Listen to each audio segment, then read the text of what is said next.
Now,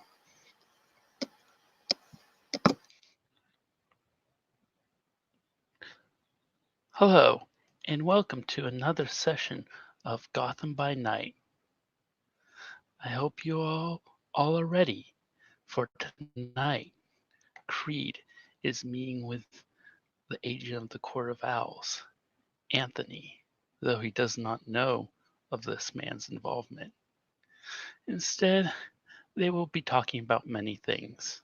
Primarily on the list is Creed's recent fascination with the Scarecrow's Fair toxin. Anthony, for his part, will arrive at what seems to be an old abandoned factory. The chimney stack has long since decayed and fallen over. Its windows are um its windows are broken through, and you can see age has not been kind to this place, wearing away at it, tearing away what little fragments remain. However, you can there is one thing that stands out, what seems to be a fairly well maintained fire ladder leading towards the roof. It is down, easy to climb up. On top of the roof, you will find Creed sitting on a couple of abandoned crates, drinking out of what seems to be a flask. He'll look up and go as Anthony bridges the top of the roof and give a wide smile. Hey, what took you so long? ah, I don't know. I think my navigator is broken. I have to get a new one. Hunk of junk. And he throws it over his shoulder. So I have to do it the old-fashioned way. Follow my nose. And he taps on his rather white and rather pale, large nostrils. All right, mate. I have to say you definitely made a bit of a spectacle of yourself last time we met. Creed just gives a wide smile and a sort of shrug and goes, we all got our demons. Some more literal than others. He rolls his eyes. But yes. So while you were off your whatever the hell you had imbibed, you made mention of something that you wanted to tell me. That you had made some discoveries, I take it, or at least progress. And Right. and he moves over and sits down, and produces a lighter and starts playing with it. Creed will see the lighter, take the message, and hand him a doobie. Anthony will, yeah, sorry. As he does so, he says, Crystal Jewel, some of the best strain around. Anthony takes the doobie and just takes a deep whiff as he slowly pulls it under his nose. You weren't lying. He puts it to his lips and lights it.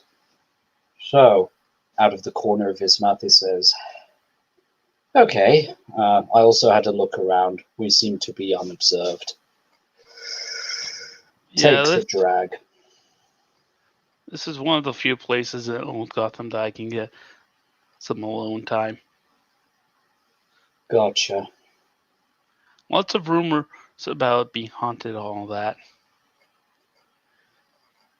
A factory produces one crazy clown and everybody flips out.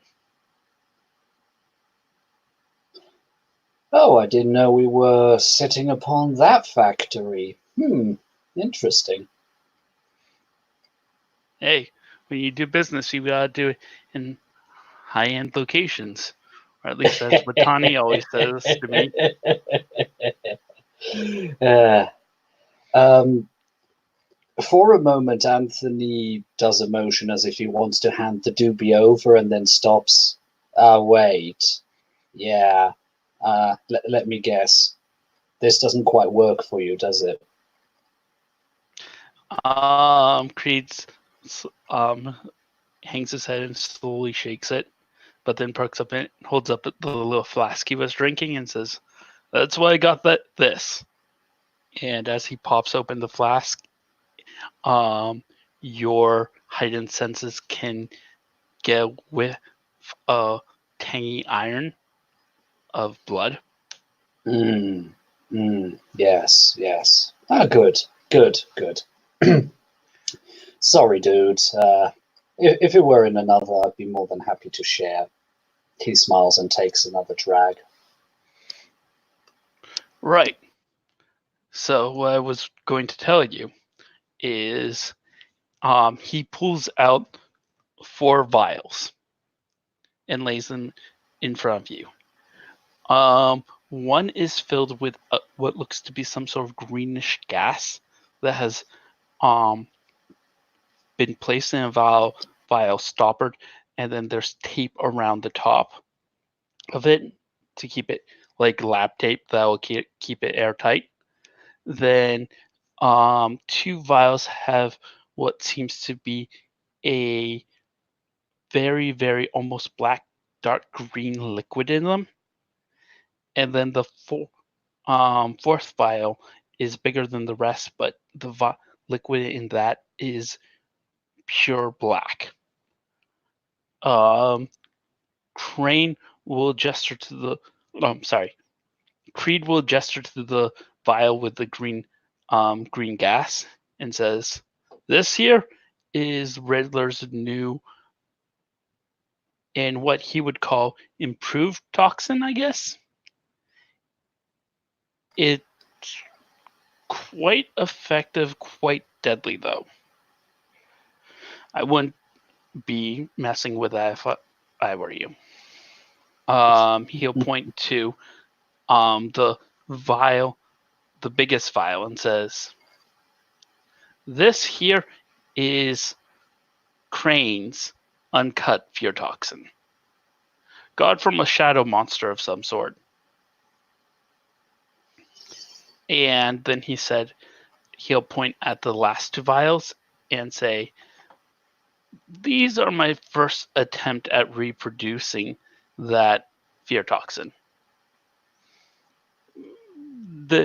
From what I can tell, they're fairly effective. I wouldn't say they're as potent as the original fear toxin, but they're worth experimenting with."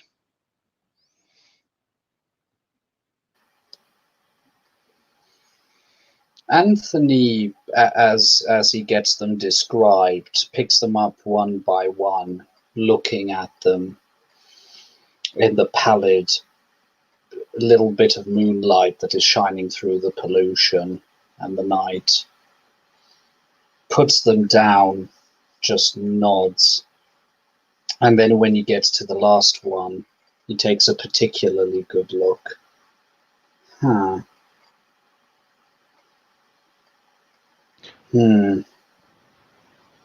Yeah. I'm still surprised a chemical genius like you met with an end that you have. Well, or a new start, I guess, depending on how you look at it. Creed's going to shrug kind of sheepishly and go, "Wasn't exactly my choice, but we make do with what we have." Don't we always? He says a little, Anthony says a little bit more soulfully than what you're used from him.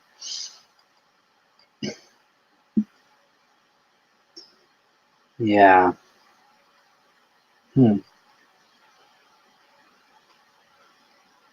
What ailments a mind like yours could heal.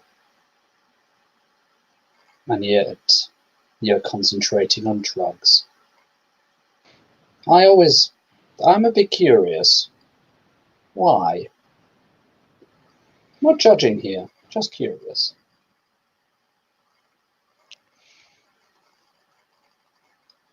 Creed will look off into the distance and say, you know, Marcus had graduated top of his class. He got a job right out of his master's at Wayne Tech. Perhaps he could have done something. Perhaps he could have been great. Perhaps he could have revolutionized the world. Then he gives a small chuckle. But I'm not Marcus anymore. I'm Creed. And Creed's a drug dealer. The best I can do is make do with what I am and what I have and plow forwards. Hmm.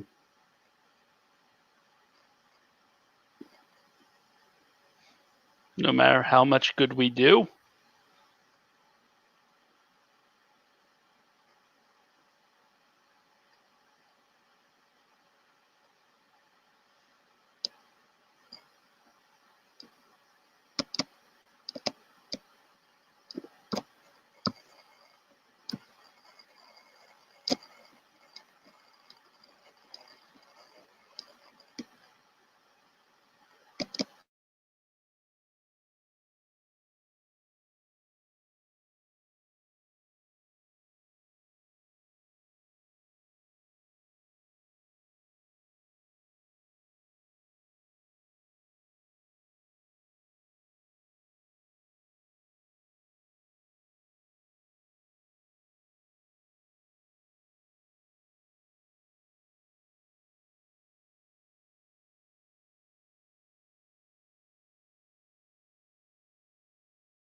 and SteamYard kicked me.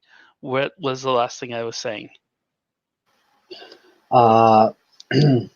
He had said, Creed said that, but whatever I do, I plow through. Whatever good.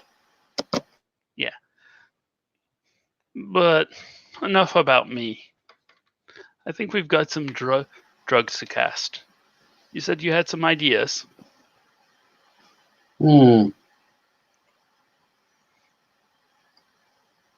I'm no expert in the chemistry itself. I'm personally more interested in the applications and potentials of such things. Mind you, I'm not a total dummy. I know my way up around a laboratory. But yeah. And he takes the last drag of the doobie and flicks it off the roof. Well, I guess you have to keep your prey coming to you in some form or shape. I wouldn't know what I'd be doing in your situation. Okay. So you're trying. I remember last time you told me you were trying to do a combination to get a new effect out. Were you more thinking of then selling it to, I don't know, how should I say, for more combative use? Was that more for yourself? Or was that more to give your clientele a variation in kick, for the lack of a better word? A little of the first one and a little of the last one. If I can make this into an effective combat drug of some sort, I can see a market there. Yeah, if you play your cards right and you offer it to the right people, you might even be able to win their favor. Oh, sounds like you have someone in mind. I'm just using good old-fashioned logic. If you're just producing drugs to sell to the thugs that terrorize this city, yeah, sure, you'll make a good buck, but at some point, some higher authority will take notice of it and come down on you like a ton of bricks. However, let's say you were able to refine it, get it to a good level, and then be able to sell it to one of those uniform types, the ones that are always looking to give their soldiers that edge on the battlefield. So, that the good little soldiers can just keep on going a little bit more, be more effective, maybe also less squeamish about killing another human life, another member of their species, morality and stuff like that. I've got the feeling you could probably even you could score bigger in the long term. And how should I say? You wouldn't be stepping on too many people's toes. I can see that. Yeah, that's maybe the plan once I can get my hands on some venom, but till then, all this stuff can do is give anyone who takes it a nice adrenaline boost.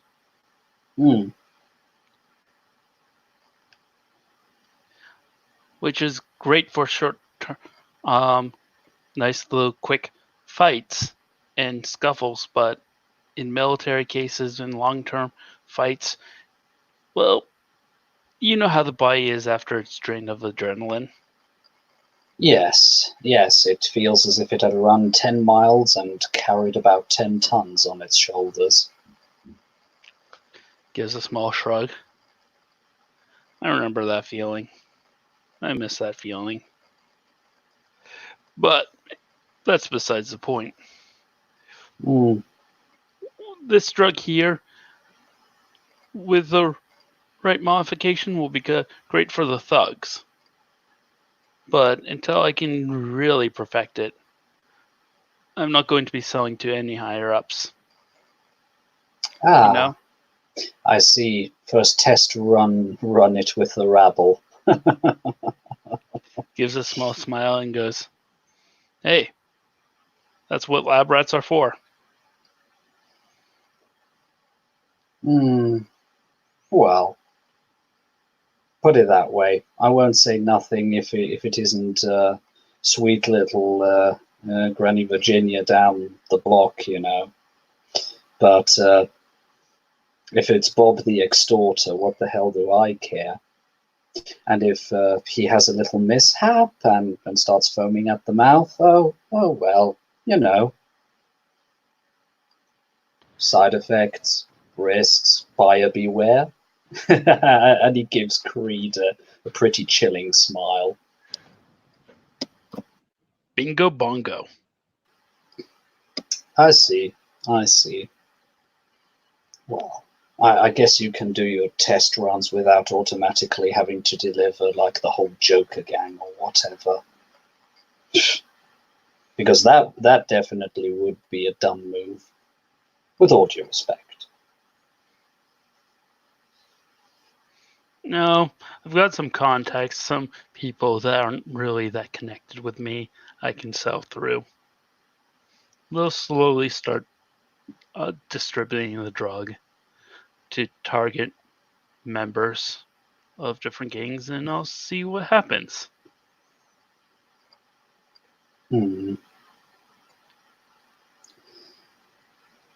Fair enough. Test results are good.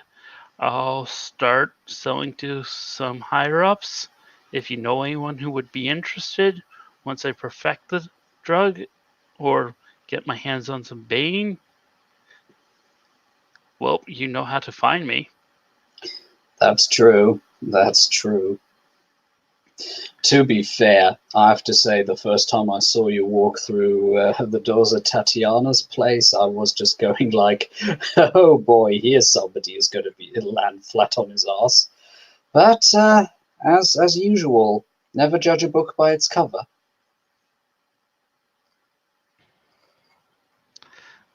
Tatiana and me have an understanding. Yeah. I'm still a little bit surprised how should I say, with her refined sensibilities. Oh, the expression on her face is sometimes priceless. I'm just surprised you can keep up that goody good act over there. It's simple. She pays well. She looks after her birds. She treats her people right. And with the salary she's paying me, think of it as customer service. What does it kill me saying a word once in a while, if it keeps her happy? Yes, mistress, whatever you say, mistress. Oh, don't get me wrong. I don't mind serving, but I'm not servile. Gives a little wild smile and says, "It's good to hear." I'm a volente, for crying out loud. We are a lot of things, but we are no bootlickers.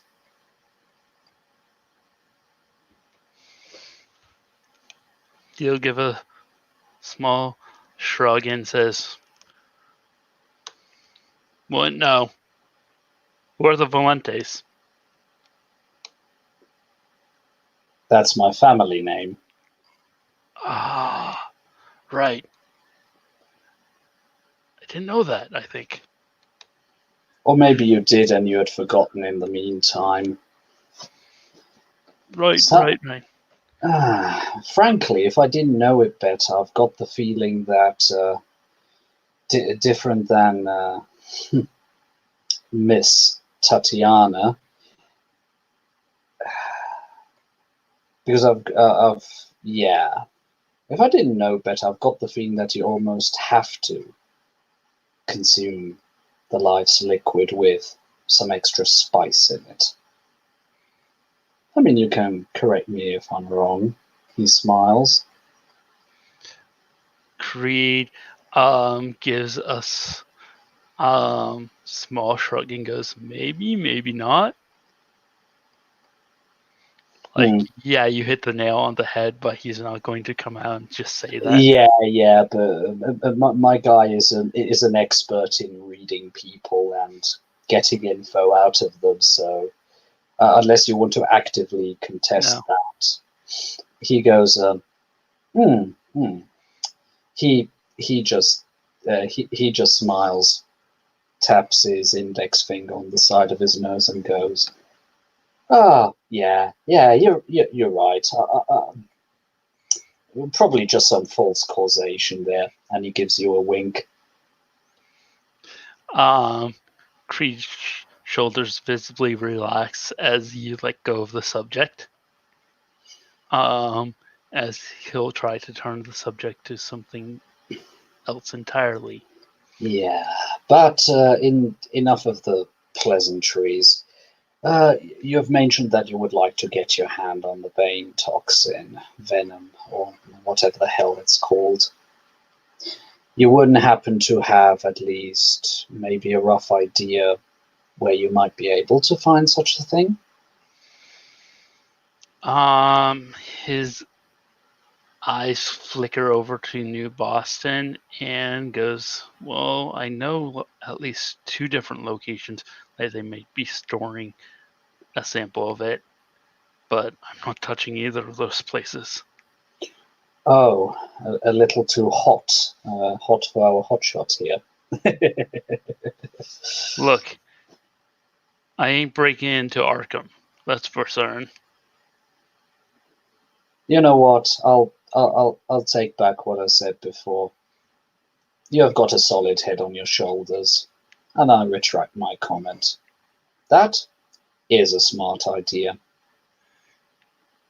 And the only other place I think that the drug might be besides Bane's own island fortress is Wayne Tech.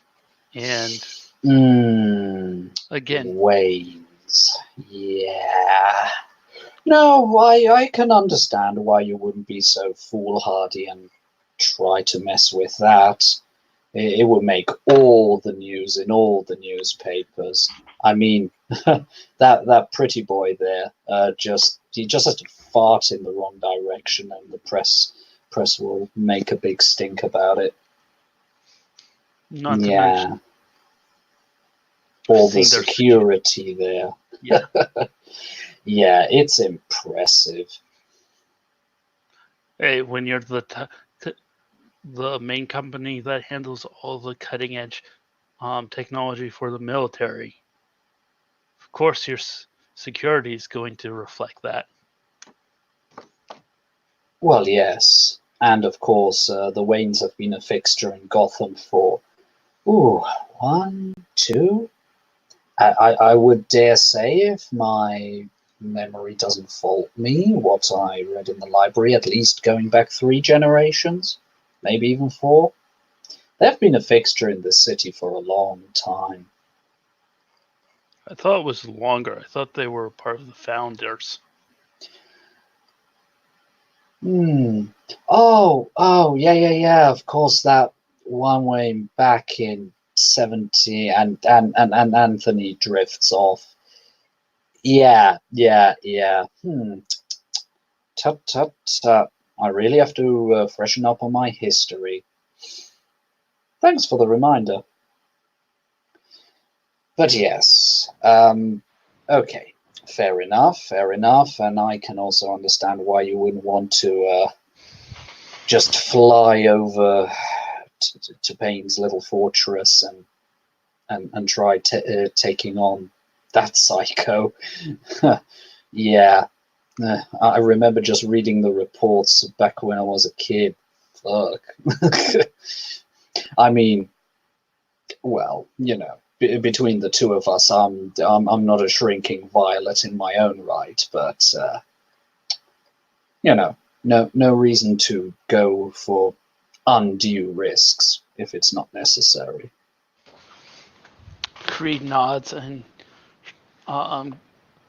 Creed just nods, then goes, "Speaking of billionaires and rich folks, anyone interesting comes has anyone interesting come through Tatiana's club recently? Been looking for a new supplier, as it were." Let me guess. Well, if you and Tatiana are even just approaching to close in abilities, you would like to maybe woo this lady, maybe, let your rugged charm, and he looks Creed up and down as he says that, work your own little magic on her or him. Get yourself a cute little Renfield. Creed shrugs and goes, "The sex doesn't matter to me as much. The gender, either or. And, man, one thing I should make clear, Tatiana, in that department," and he leans over with a wolfish smile, "Tatiana doesn't even come close to me." Oh, I see. Well, to be more precise, I hear. I hear you, man. I hear you. Okay, fair enough. Fair enough. Then he leans back and goes, "I'm a bloody Carthian drug dealer in a city full of Invictus. How do you Yeah, think I now, survived?" now that is the interesting part. I've heard these words Invictus, and I've heard this word Carthian, but I'm missing the context in this whole thing. Is it a kind of blood and Crips kind of situation? Laughs and says, "Sort of. Sort of. The Invictus are they're political movements, I guess you could say, within the vampire community. The Mhm. Invictus, the Invictus are those tight wads The vampire Conservatives, I take it. conservative vampire wannabes that say, "Oh, our society has lasted for thousands of years. Why change a fucking thing?" Why am I not surprised from stagnant creatures to think such things? Carthians? The Carthians can see that our society is crumbling. That with evolution of man, vampires need to evolve as well. We are, after all, dependent on humanity, and we're dependent on them not fucking noticing us.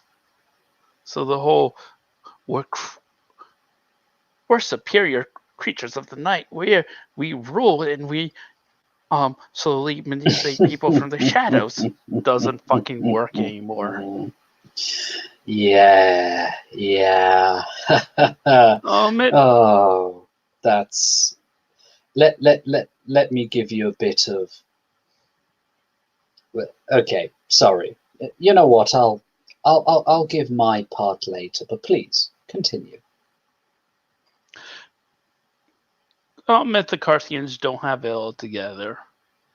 Saying you're Carthian is like saying you're one of 300 different political parties. Let me guess. Something that is probably common is a bit of an individualist bend, probably not the biggest fan of classic authority. Am I coming close? On half the Carthians. I've met a couple of them that believe socialism is the perfect way to go. Another one thinks that we should go full on tyrant regicide. You mean like the terror in France?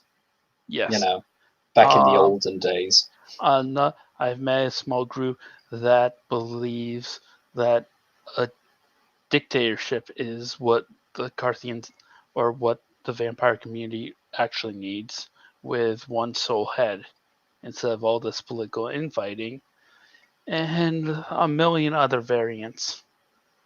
But sorry, continue. But for the most part, the Carthians around here, and especially in America, seem to be very much your typical individualistic, left-winged nut job. Gotcha. Which reflects living society in the countries that they are. Then Creed holds up his hands and does sort of like jazz hands and goes, "We're all living we're all special snowflakes." and Anthony just throws his head back and just has a hearty laugh at that. And he wipes a tear away. Creed. I have to say, for somebody who hasn't got a beating heart, you know how to crack me up. Creed gives a small smile. And then goes, "Nice to see Toddy actually has some taste in hiring." You're a good man. Definitely that. And then he gets a confused look.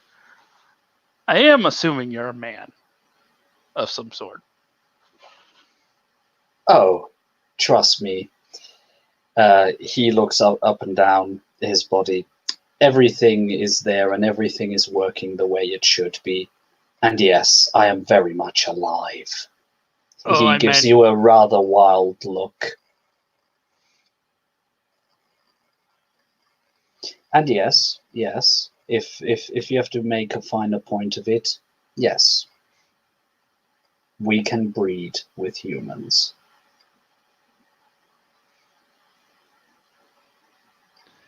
See there's what I was getting at.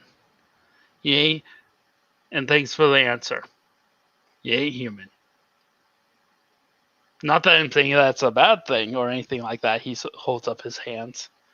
just don't exactly know. You seem to know what I am, but I have no idea what you are. Hmm. Oh well, ever heard the expression omerta?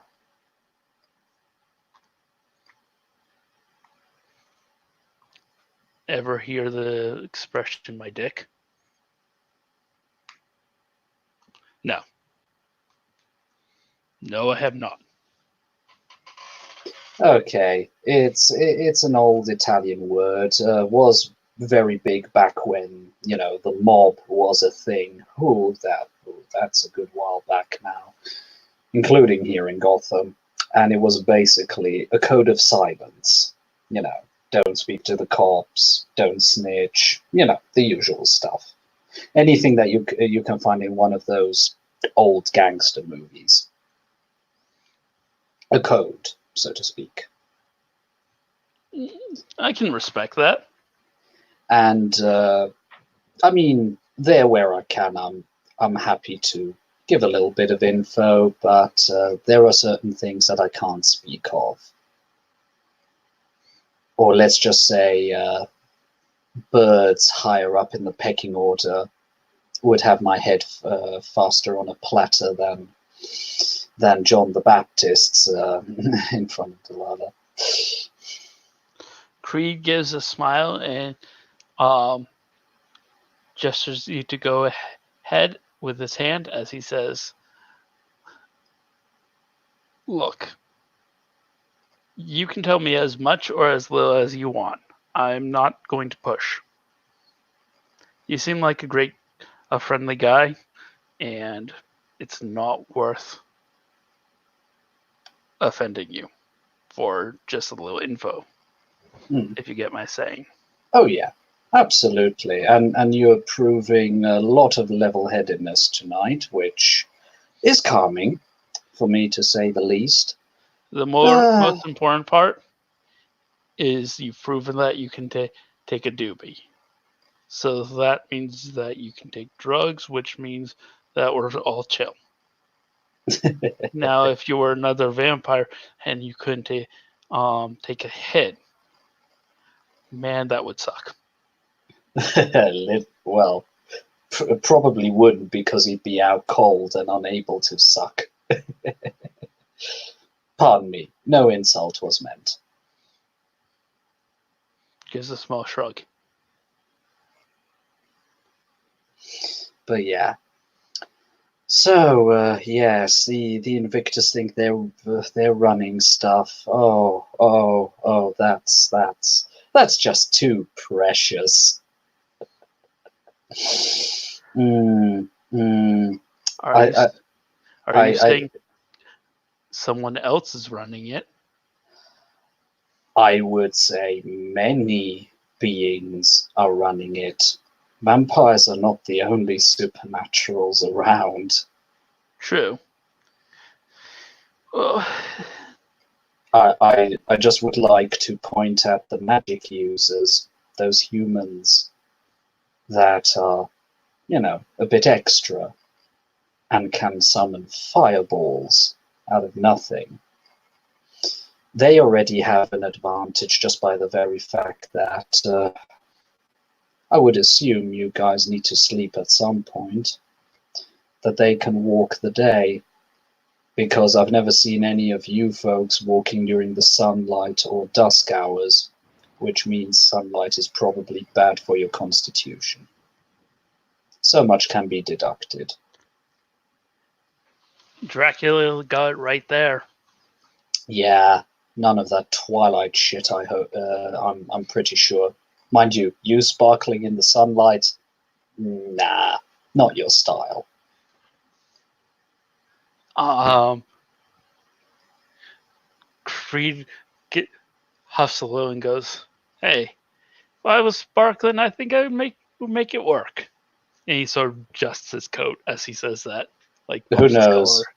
Who knows? Maybe if you throw in some cocaine powder in there, it just might. Creed gives a half smile, goes, "Right, well, if you know of others running the city, and you happen to know happen to come by an idea of who's good to hit up and who's not so good to hit up in my quest for some funding. Yes, yes. I Any will put it that way. If I come across individuals who I'm reasonably sure would be interested in your merchandise and who would also not give you too much trouble, I'll let you know. It's not necessarily my specialty, but oh well, a night owl like me, you bump into people, you start making contacts. It's inevitable at some point. You know what they say, 7 degrees of separation. I if you happen to while you're at the club spot a perfect target for me for my little enthrallment Gotcha. exercise, I'd appreciate that too. He's Understood. Understood. Yeah, yeah, if some trust fund kid snows through, uh, preferably one of the more obnoxious kinds, or what they used to call yuppies back in the 80s. Oh, Jesus.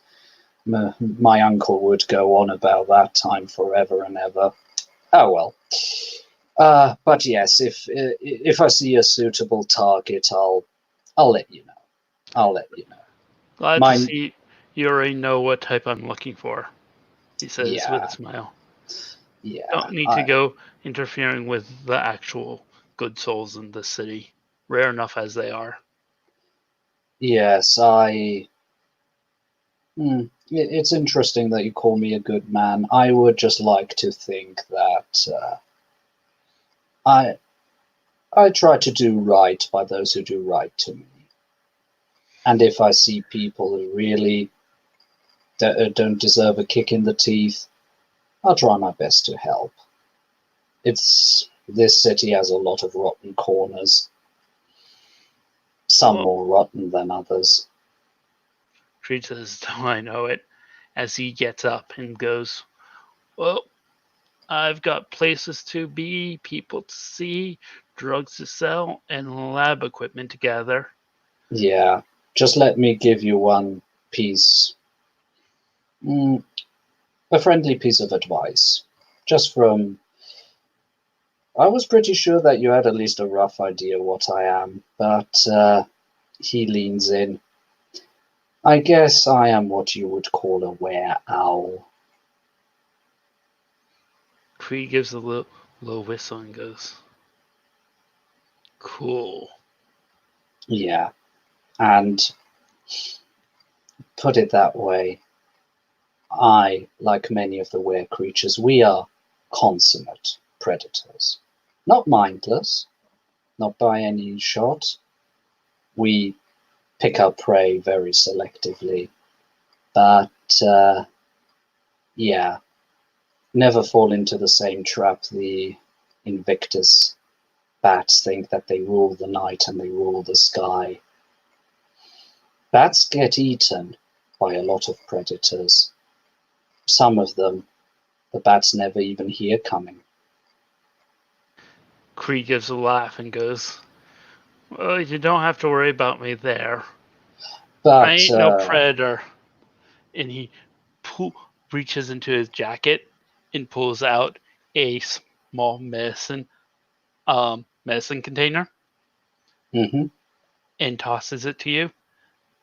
I'm just your lowly parasite.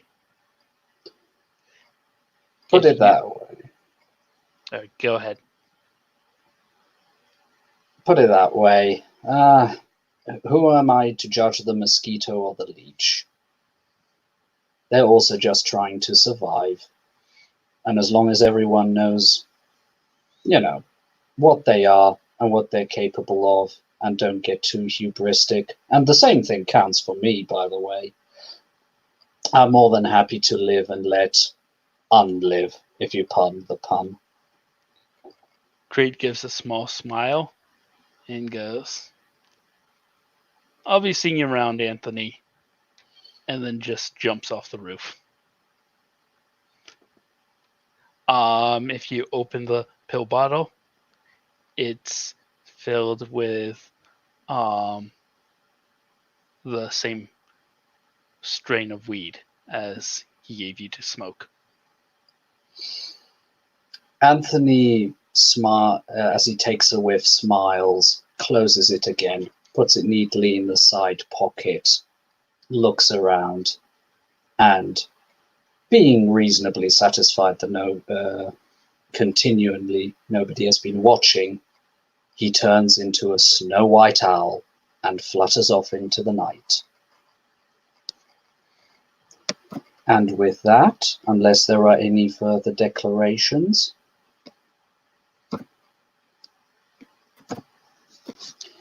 I would simply like to say thank you, players, for playing. Thank you, watchers, for watching. This was another session for Gotham by Night. See you around.